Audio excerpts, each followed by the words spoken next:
Comment passe-t-on de la fève de cacao au chocolat fondant? Vous allez découvrir pourquoi la physique joue un rôle essentiel dans sa composition et comment réaliser de magnifiques sculptures en chocolat.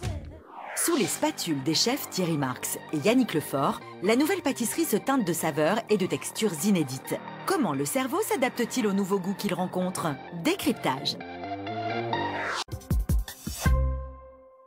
Un des ingrédients rois de la pâtisserie, c'est le chocolat. Comment, en partant de la fève de cacao, les spécialistes libèrent-ils ses arômes? Quelles sont les différences entre chocolat blanc et au lait, les préférés des enfants, ou noir pour les parents? Qu'est-ce qui le rend suffisamment résistant pour permettre aux chocolatiers de réaliser des sculptures étonnantes? Patrick Roger, un des maîtres de la discipline, nous a livré ses secrets. Pour réagir, rendez-vous sur l'application Sisplay de votre smartphone ou de votre tablette, rubrique Connect. Voici le reportage de Karine Lazare. Les Français adorent le chocolat. Ils en consomment en moyenne 7 kilos par an et par personne, soit 2 fois plus que les bonbons et les sucreries. Mais savez-vous qu'avant de nous régaler, il subit de nombreuses étapes de transformation? Vous allez aussi découvrir que grâce à la science, on peut faire presque ce que l'on veut de ce matériau extraordinaire. Connaissez-vous le cacaoyer? Cet arbre est originaire d'Amérique centrale. Il pousse donc dans les pays chauds comme ici, en République dominicaine. Cet arbre donne des fleurs, dont 1 sur 1000 va se transformer en fruit, la cabosse. On la trouve non seulement sur ses branches, mais aussi plus étonnant, sur son tronc. C'est de ce fruit en forme de ballon de rugby que provient le chocolat. Pour bien comprendre les étapes de sa transformation, direction la Cité du Chocolat près de Valence, où Isabelle Valla, docteur en sciences alimentaires, nous livre tous ses secrets. La cabosse est un fruit très dur. Donc pour le couper et pour trouver les fèves à l'intérieur, il faut soit un maillet, soit une machette. C'est plus simple. Voilà, donc on vient de découvrir les fèves. Et ce qui est intéressant pour faire du chocolat, c'est ça. Ces fèves sont en fait les graines de la cabosse. On les place dans des caisses en bois pour activer un processus chimique, la fermentation. Le sucre et l'eau contenus dans l'enveloppe blanche du fruit vont se dégrader et dégager de l'acide. C'est lui qui va donner les premières saveurs de chocolat. Ensuite, les fèves sont séchées au soleil pour évacuer l'eau. Et elles prennent cette belle couleur marron foncé que vous connaissez bien. Et pour enlever le reste d'humidité, on va les chauffer et même les griller légèrement. C'est la torréfaction. La torréfier, c'est simplement la mettre dans une grosse boule qui tourne avec de l'air chaud et ça va enlever l'eau qui reste. La peau est devenue friable, on peut enlever la peau et apparaît enfin ça. Étonnamment, à ce stade, ces fèves sont constituées pour moitié d'un corps gras de couleur jaune pâle, le beurre de cacao. L'autre moitié, ce sont des sucres et des protéines qui donnent son goût et sa couleur à la fève. C'est la poudre de cacao que vous connaissez tous. Les fèves sont alors broyées et réchauffées pour obtenir cette pâte. Mais attention, à cette étape, la pâte de cacao n'a pas encore le goût du chocolat. Elle est très amère. Arthur et Célestin, nos petits testeurs du jour, vont en faire l'expérience. Qu'est-ce que t'en penses? Il n'est pas terrible? Amer. Mais tu as raison, c'est pas bon du tout. On n'a pas fini, on n'a pas fini. Il faut continuer. Alors tu vas voir, venez voir. On va rajouter du sucre.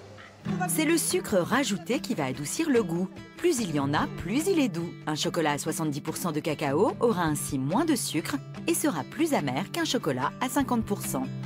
Et après avoir été chauffé de longues heures entre 50 et 70 degrés, il est enfin prêt à être dégusté. Miam! Vous connaissez maintenant les secrets du chocolat noir. On a ajouté du sucre à la pâte de cacao. Pour le chocolat au lait, ce n'est pas compliqué, il suffit de rajouter du lait. Mais pour le chocolat blanc alors?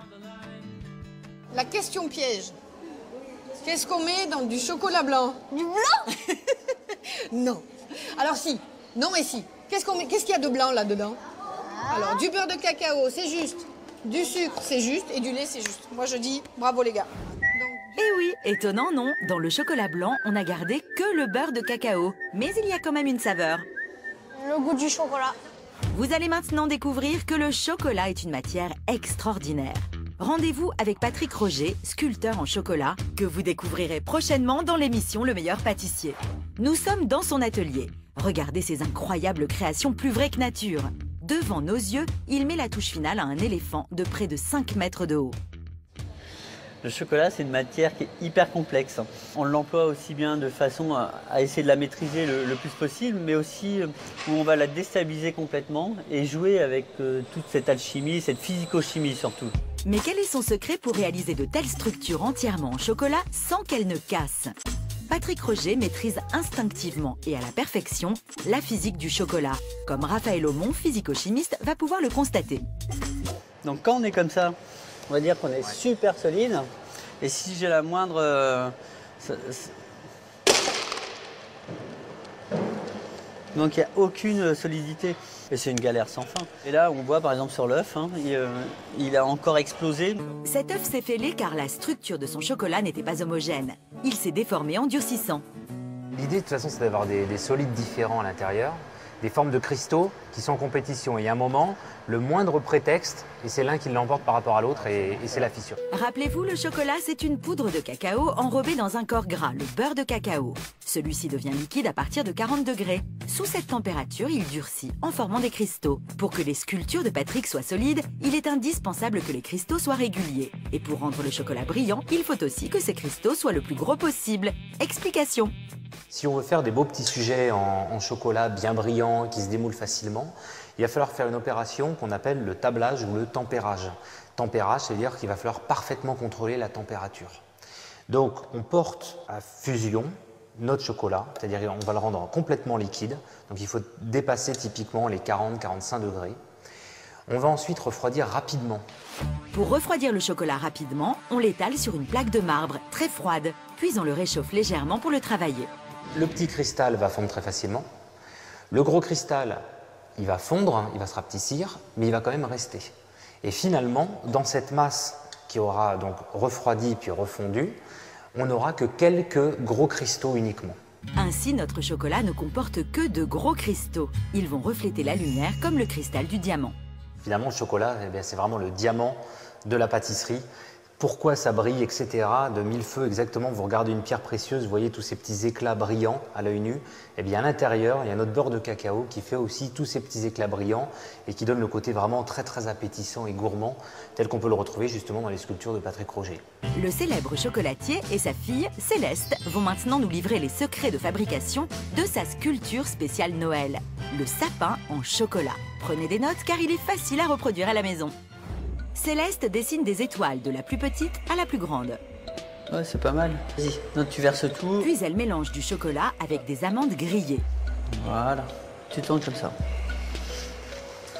Voilà, on est bien là, tu vois, c'est mélangé. Et elle verse cette pâte sur les modèles d'étoiles.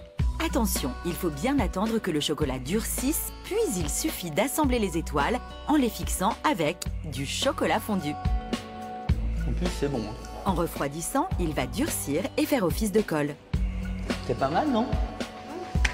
Un peu de sucre glace pour représenter la neige, des jolies boules en chocolat, et voilà, le tour est joué. T'en penses quoi? C'est bien. Oh. Vous connaissez maintenant tous les secrets de la magie du chocolat.